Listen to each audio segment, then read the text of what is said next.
আমার দরদিরা, এই জন্য আপনাদের কাছে বলতে চাই, সোনার চাঁদেরা বেশিক্ষণ বিরক্ত করবো না। নামাজ যেমন ফরজ, পর্দা করা কি? নামাজ যেমন ফরজ, পর্দা করা।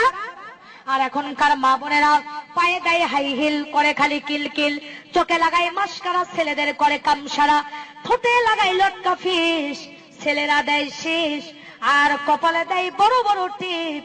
ছেলেরা কয় এই মেয়েরাই আমার জন্য ঠিক। জোরে কর নাউজুবিল্লাহ।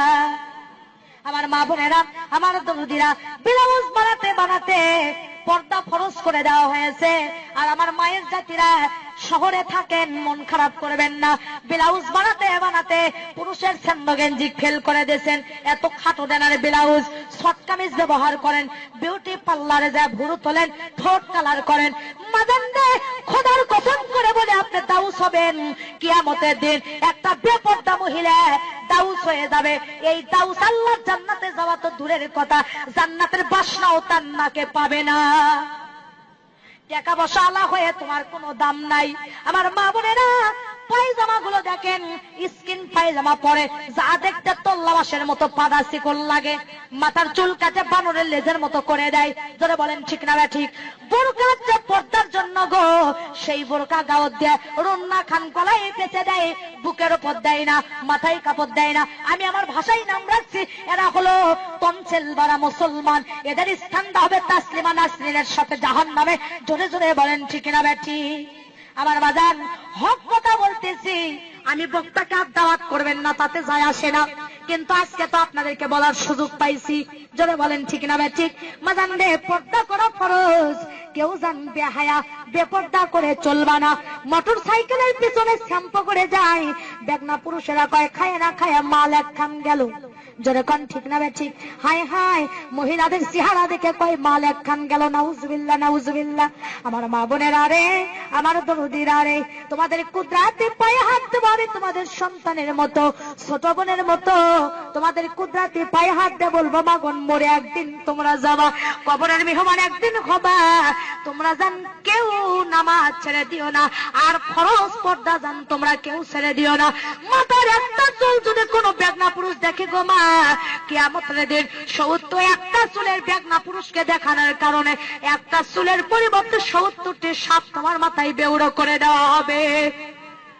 মা বোনেরা আমার, খবরদার খবরদার, তোমরা কেউ বেপর্দা করে চলো না। মাথায় মাদানদের সময় থাকলে আমি মেহেরাজের ঘটনাটা বলে যেতাম, কিন্তু 12টা বাজতেছে। আমার মাদান, আল্লাহ যদি কোনোদিন নিয়ে আসে, আল্লাহ নবী 7টি দৃশ্য মেয়েদের ব্যাপারে মেহেরাজে দেখে এসেছেন। কোনোদিন যদি এলাকার আশেপাশে এসে আপনারা যাবেন বলে দেব। আমার মা বোনেরা, ফরজ পর্দা করবেন, আর স্বামীর খেদমত করার দরকার আছে না নাই? আজকে দেখেন অফিসারেরা সালাম পায়, কিস্তির সাহেব সালাম পায়, নিজের স্বামী সালাম পায় না। জোরে কোন ঠিক না ঠিক? কিন্তু মাদান, যে ঘরের মধ্যে স্বামী স্ত্রীর মিল মহব্বত থাকবে, ঘরটা হবে জান্নাতের টুকরা। আর যে ঘরের মধ্যে স্বামী স্ত্রীর মিল থাকবে না, ওই ঘরটা হবে জান্নাতের টুকরা। আল্লাহ পাক স্বামী স্ত্রীর ব্যাপারে বলেছেন, হুন্না লিন্নাসি লিবাসুল লাকুম আনতুম লিবাসুল লাহুন্না। স্বামী হলো স্ত্রী লিবাস, আর স্ত্রীরা হলো স্বামীদের লিবাস। দুইজন দুইজনকে লিবাস হিসেবে বলা হয়েছে।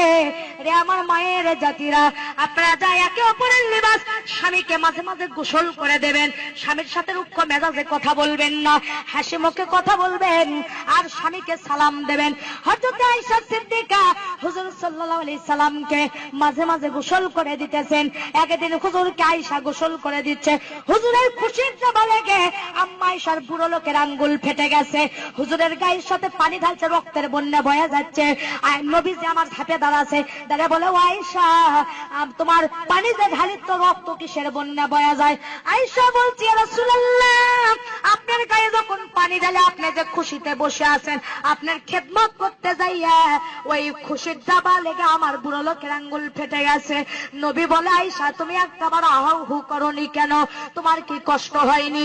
আয়েশা বলছে, ইয়া রাসূলুল্লাহ, আপনি তো আমার একদিকে স্বামী, একদিকে আল্লাহর নবী, আপনার খেদমত করবে যাইয়া আমার কলিজাও যদি ফেটে যেত, আল্লাহ রাসূলকে খুশির থেকে উঠে দাঁড়ানোর কথা বলতাম না। মা বোনেরা, আল্লাহর নবীর 11 জন স্ত্রী ছিল, এক এক স্ত্রীর এক একটা গুণ আছে।